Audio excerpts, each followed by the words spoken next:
Welcome back to what you need to know for worship musicians. In the next couple videos in this continuing of this series, I'm just going to revisit all of these concepts and just represent them in a different way, kind of like a redux. I'm just going to be shedding some new light or some different light on these same concepts and showing how they interact with each other a little bit more. The first of these concepts is the most important concept to understand as a musician, and that is the major scale. The major scale is built from a pattern of whole steps and half steps. So half and whole steps is the first thing to understand when you are trying to understand the major scale. A half step is the smallest distance that you can make on an instrument like a piano or a guitar, and in your voice you can also learn how that sounds, and you can sing a half step. Of course, if you add two halves together, you get a whole of something, and if you add two half steps together, you get one whole step. So major scales, all of the major scales, and most other scales as well, are built from this pattern of whole steps and half steps. And here's the pattern: whole step, half step, whole step, whole step, whole step, half step. Those are the steps, the spaces between each of the notes. And we number each of the notes in the major scale. We get 7 of them. There's the first note, the second note, the third note, and so on until you get to the 7th note. And then from the 7th note, after that is the first note again, and the cycle continues. The circle of the musical alphabet, I already taught that. Between the first and the second note, here, between the first and the second note is a whole step. So that's 2 half steps between there. Between the second and the third note is also a whole step. Between the third and the fourth notes, there is a half step. And so on and so forth. This pattern continues. Now, what determines what key you are playing in? You know, somebody says, we're playing this in the key of G or the key of B flat. Whatever key you're playing in, that's the name of the first note in the scale. So if you're playing in the key of G major, let's say, that means the first note of the scale is G. And after that, you have to have the second note of the scale, which is a whole step above. And that is going to be the note A, the second note of the G major scale. And then another whole step up is the note B. And one half step up after B, the third note, is the fourth note C, etc. So on and so forth. I'm going to demonstrate this again on an actual instrument or two here in a couple minutes. But hopefully that is really clear. We have the pattern of the whole steps and half steps, the steps between the notes, and we number the notes 1 through 7. And after the 7th note comes the first note again. Also, we have this concept of solfege. Solfege is a similar way of numbering the notes, like you would number the notes 1 through 7. We also have syllables that we can use to sing the notes, and this is more of a singer's thing, but I use it on guitar all the time. I use it on the piano keyboard all the time. I use it when I'm composing all of the time. Solfege is not just for singers. Solfege is for people who want to understand the major scale and use it to the best of their ability. Solfege, each of these syllables, do, re, mi, fa, sol, la, ti, and you're back to do, is just kind of like a one-to-one of the numbers. 1, 2, 3, 4, 5, 6, 7, do, re, mi, fa, sol, la, ti.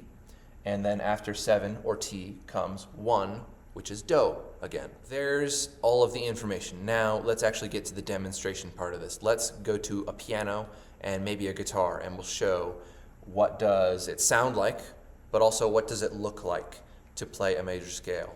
I think we'll start with the guitar, because the guitar is really easy to visually see whole and half steps, because whole and half steps are divided on the guitar by these frets. So if I take the first string up here and I just pluck it right there, that happens to be the note E. And if I play the first fret right here, that is a half step from E to the note F. And on the piano, you can hear it sounds exactly the same. E to F, that's the sound of a half step. It's really easy to see. From that F, if I go up another half step, see, all that I did was just go up by 1 fret that it's impossible for me to get a smaller step between those 2 notes because it's a half step. It's the smallest possible interval that I can make. Now, of course, a whole step is when we skip over one of those notes and we play from F, say, to G. See, here's the note that we're skipping over right here in the middle. From F to G, from F to G flat. Hear the difference in the sound as well. The whole step, and here's the half step. And we can start to get that in our voice, and you should get that in your voice.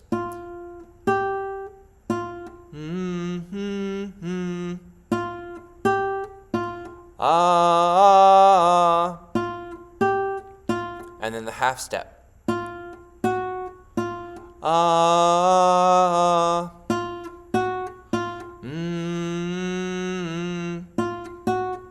Hear it?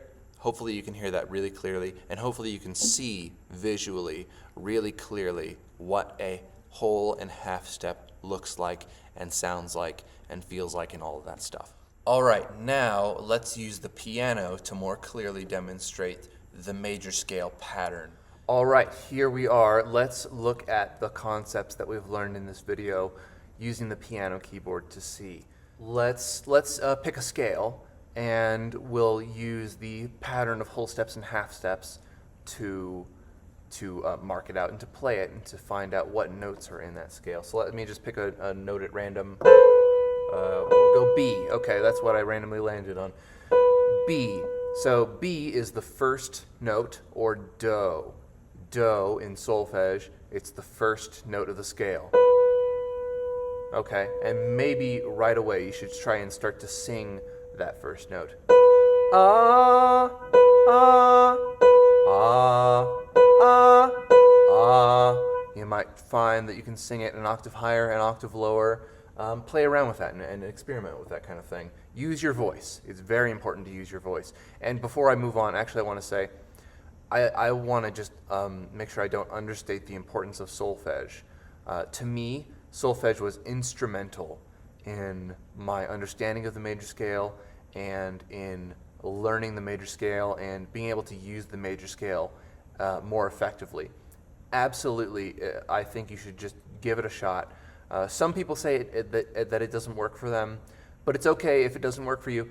Don't not try it just because some people say that it didn't work for them. You give it a try, you try and use it, and if it works for you, then great. I couldn't have gotten where I am today without solfege. So I just want to make sure that I emphasize the importance of it to me and to my personal development. That's why I'm teaching it here. So that first note, B, again, we're back on track. B. Now a whole step up from B is going to be the note C sharp right here. Now I can try and sing that. Ah, ah, and whatever octave I can. I'm gonna probably sing it a little bit lower, in the lower octave for myself as I continue to go on. So, ah, that is the sound of a whole step again. That's the sound of the notes B and C sharp. Now a whole step up from C sharp is the note D sharp, right there. So you can see. Ah, do, re, mi, re, do. 1, 2, 3, 2, 1. Okay, so not so bad, right? The fourth note is next, and that's a half step up from D sharp right here. And that's E, right? So continue on, building the scale up. Do, re, mi, fa, mi, re, do. 1, 2, 3, 4, 3, 2, 1. I'm always thinking about when can I hear the sound of a half step in the major scale? Because the half step only happens twice. Between 7 and 1, and between 3 and 4, we have the sound of the half step. Always, always be listening for that. And that will be an indicator, a big clue as to is this the third and the fourth note or the seventh and the first note? And you can rule out all of the other notes in the scale because it doesn't sound like a half step. Okay, so do, re, mi, fa, mi, re, do. Now the fifth note is sol, and in this scale after E, that's another whole step up, F sharp. Do, re, mi, fa, sol, fa, mi, re, do. And we can continue on to the next note, F sharp to G sharp, sol to la, 5 to 6. 1, 2, 3, 4, 5, 6, 5, 4, 3, 2, 1. Do, re, mi, fa, sol, fa, mi, re, do. After la is T, and that's from G sharp to A sharp in this key of B major. That's the key that we're playing in, because that's the note that we started on. So yes, that's from 6 to 7, la, T, and it's a whole step. Do, re, mi, fa, sol, la, ti, la, sol, fa, mi, re, do. Okay, now we have all 7 notes of the scale. All we have to do is finish it off by resolving the scale from T to do. Do, re, mi, fa, sol, la, ti, do, ti, la, sol, fa, mi, re, do. 1, 2, 3, 4, 5, 6, 7, 1. Let's see this in the context of a different scale. And this one I'm going to try and build a lot more quickly. And this one we'll use some flats. So let's just start on the note A flat right here. A flat. A whole step up is B flat. A whole step up is C. And a half step is 3 to 4. D flat. Whole step. E flat. Whole step. F. Whole step. G. Half step. A flat. That's again. Do, re, mi, fa, sol, la, ti, do, ti, la, sol, fa, mi, re, do. 1, 2, 3, 4, 5, 6, 7, 1, 7, 6, 5, 4, 3, 2, 1. The numbers and the solfege are always the same across all of the keys. And I can demonstrate that. I'll start here on E major, and I'll just play chromatically up the scales from E to F sharp to G, and so on. So here's E, or E, I'll start down a little bit lower. Do, re, mi, fa, sol, la, ti, do, ti, la, sol, fa, mi, re, do. F major. Do, re, mi, fa, sol, la, ti, do, ti, la, sol, fa, mi, re, do. F sharp major, which is also G flat major as well. Do, re, mi, fa, sol, la, ti, do, ti, la, sol, fa, mi, re, do. To G. Do, re, mi, fa, sol, la, ti, do, ti, la, sol, fa, mi, re, do. Here's A flat, that scale that we just played. Do, re, mi, fa, sol, la, ti, do, ti, la, sol, fa, mi, re, do. To A, I can keep on going. Can you hear it? Can you feel it? Can you sense it? The solfege, the numbers, the whole steps and the half steps. It is absolutely vital to get this into your system, to integrate it into your life. To when you listen to music just on the radio, you can pick out, oh yeah, that's fa, mi, or that's ti, do, or whatever it is. You can listen and you can hear solfege in the music that you listen to. It's a complete knowledge of the major scale. That's what I'm going for here. Have as much of a complete knowledge of the major scale as you possibly can. It's just so important, so helpful, and it becomes like nothing. After a while, you don't even have to think about it, just like anything that you do. It's so important. Please, please, please learn your major scales. Please use solfege. Please memorize the pattern of the major scale. Do it to the best of your ability. That's why we're doing this, for excellence, for worship. That's the whole point. Not to be lazy, not to be like, oh, well, I don't want to, or I don't care to. There's no place for that in worship. Either you do it or you don't. And if you don't do it, then, that's up to you, I guess. I'm not going to tell you that you have to, but I'm just telling you that you should.